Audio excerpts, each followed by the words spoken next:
ఒక రైతు పొలంలో అడుగుపెట్టగానే పొదల్లో దాగి ఉన్న పాము అతని కాలిపై గట్టిగా కరుస్తుంది. ఆ విషం వల్ల కేవలం 5 నిమిషాల్లోనే అతను మరణిస్తాడు. భారతదేశంలో ప్రతి సంవత్సరం లక్షలాది మంది రైతులు కేవలం పాము కాటు వల్లే ప్రాణాలు కోల్పోతున్నారు.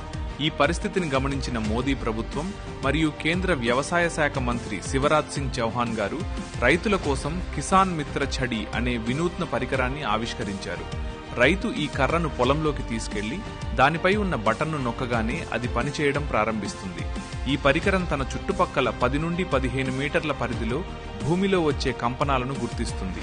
అక్కడ ఏదైనా కదలిక జరిగితే కర్రలోని సెన్సార్లు వెంటనే గ్రహిస్తాయి. పాము లేదా ఏదైనా జీవి కదలికను గుర్తించిన వెంటనే ఈ కర్ర వైబ్రేట్ అవుతూ రైతును హెచ్చరిస్తుంది. దీనివల్ల రైతు అప్రమత్తమై తన ప్రాణాలను కాపాడుకోగలడు. కడప జిల్లాలోని మరిన్ని వార్తా విశేషాల అప్డేట్స్ కోసం మా SCN న్యూస్ ఛానల్ను తప్పకుండా చూడండి.